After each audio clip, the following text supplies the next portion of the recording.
बिस्मिल्लाहिर्रहमानिर्रहीम अस्सलामुअलैकुम। आज मैं आपके लिए एग भुर्जी की बहुत ही मज़ेदार और टेस्टी रेसिपी लेकर आई हूँ। अंडे से बनने वाली ये डिश इंतहाई ज़ायकेदार बनकर तैयार होती है। आमतौर पर घरों में नाश्ते के टाइम या तो अंडे को फ्राई किया जाता है या फिर ज़्यादा से ज़्यादा ऑमलेट बना दिया जाता है, जिससे घर वाले खाने में बोरियत महसूस करते हैं। तो आप अगर ये मज़ेदार सी रेसिपी ट्राई करेंगे और अपने घर वालों को नाश्ते में खिलाएंगे या फिर दोपहर या फिर रात के खाने में सर्व करेंगे, तो सब इसे बहुत शौक से खाएंगे, क्योंकि ये जायके में बहुत ही मज़ेदार होती है और मुनफरिद भी है। तो चलें इस रेसिपी को स्टार्ट करते हैं, लेकिन उससे पहले अगर आप मेरे चैनल पर नए हैं और आसान रेसिपी सीखना चाहते हैं तो इसे लाइक और सब्सक्राइब करें, बेल आइकॉन को प्रेस करें ताकि नई वीडियोस का नोटिफिकेशन आपको टाइम से मिल जाए। कमेंट सेक्शन में कमेंट्स ज़रूर दें। एग भुर्जी बनाने के लिए आपको अंडे चाहिए होंगे। अगर आप ज़्यादा क्वांटिटी में भुर्जी बनाना चाहते हैं तो आप अंडों की क्वांटिटी बढ़ा दें। सबसे पहले एक खाली बोल ले लें और एक एक करके ये चारों अंडे इसमें तोड़कर डाल दें। एग भुर्जी को बनाना बेहद आसान है, झटपट बनकर तैयार हो जाती है और जायके में बेहद लाजवाब है। ये देखिए, मैंने चारों अंडे इस बोल में तोड़कर डाल दिए हैं। अब इसमें 1/4 टीस्पून नमक डाल दें और किसी फोक की मदद से इन सारे अंडों को बहुत अच्छे तरीके से फेंट लें। इनको इतना आपने फेंट लेना है कि नमक इनके साथ अच्छे तरीके से इक्वली मिक्स हो जाए और अंडे की सफ़ेदी और जर्दी आपस में अच्छे से ब्लेंड हो जाएं।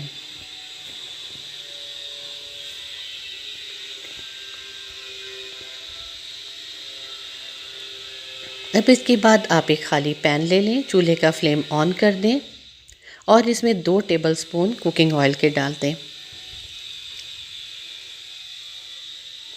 जैसे ही ऑयल गर्म हो जाए तो आपने चूल्हे का फ्लेम स्लो कर देना है और उसमें ये फेंटे हुए अंडे डाल दें।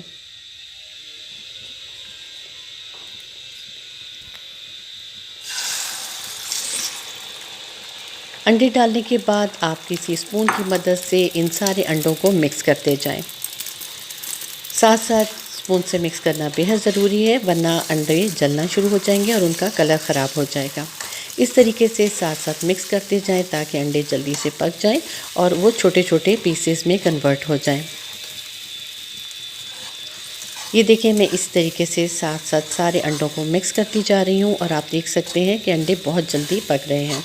तो ये हार्डली 2 से 3 मिनट लगेंगे और ये इस तरीके से तैयार हो चुके होंगे। ये देखिए, अंडे सारे पक चुके हैं। अब आप इन्हें किसी स्पून की मदद से छोटे छोटे पीसेस में काट लें या आप छुरी का इस्तेमाल भी कर सकते हैं। अब इसका मसाला तैयार करते हैं। मैं मसाला तैयार करने के लिए हांडी का इस्तेमाल कर रही हूँ। आप चाहें तो इसे किसी पैन या पतीली में भी पका सकते हैं। सबसे पहले इसमें एक छोटा कप कुकिंग ऑयल का जाएगा। ऑयल को गर्म होने दें, उसके बाद इसमें कुछ साबुत गरम मसाले डाल दें। साबुत गरम मसालों में आप देख सकते हैं कि 1 अदद बड़ी इलायची है, 1 दालचीनी का टुकड़ा है, 3 से 4 लौंगे हैं और 4 से 5 साबुत काली मिर्चें हैं। इन सारे मसालों को ऑयल में थोड़ा सा रोस्ट कर लें। जब अच्छी सी खुशबू आने लगे तो इसमें प्याज शामिल कर दें। ये एक बड़ी प्याज है जिसे आपने बिल्कुल बारीक बारीक चॉप कर लेना है और उसको इस मसाले के साथ फ्राई कर लेना है। साथ साथ चम्मच चलाते जाएं और प्याज को फ्राई करते रहें।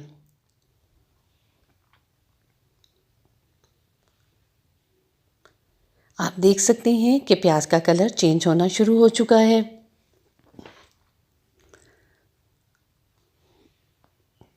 जब प्याज हल्की सी गोल्डन हो जाए तो इसमें आप 1/2 टीस्पून सफ़ेद ज़ीरा डाल दें।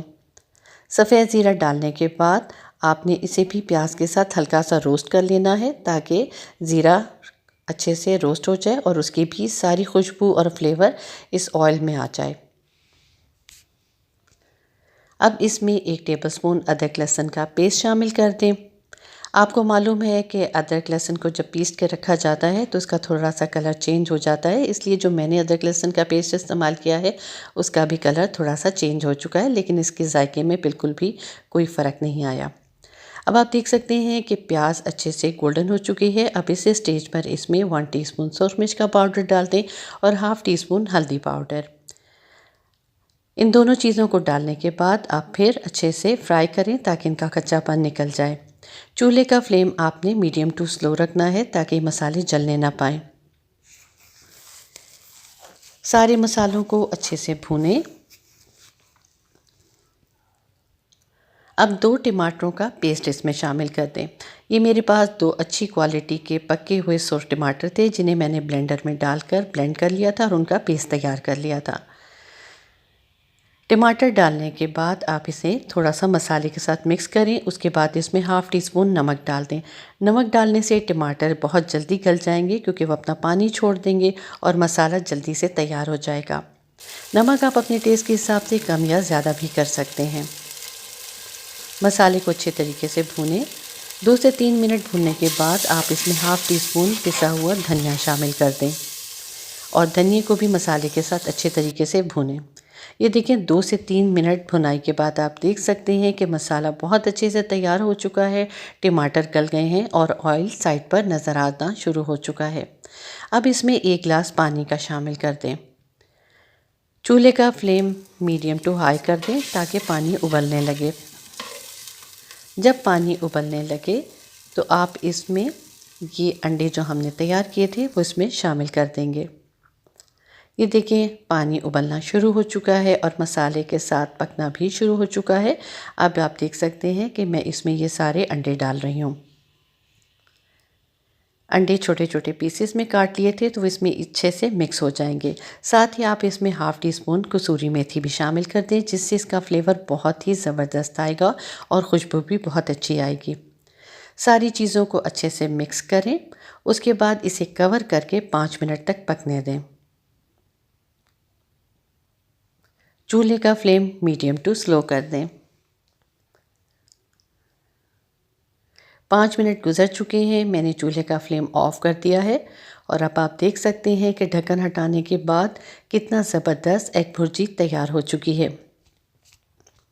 इसे किसी डिश में निकालें और ऊपर से गरम गरम इसको सर्व करें, लेकिन इस पर सब्ज़ धनिया और सब्ज़ मिर्चें काट कर डालना बिल्कुल ना भूलें, जिससे इसका जायका और ज़्यादा ज़बरदस्त हो जाएगा।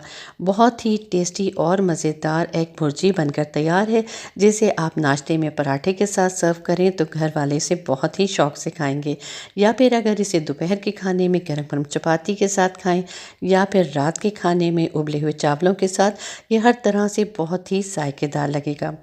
मुझे इजाज़त दीजिए। अल्लाह हाफ़िज़।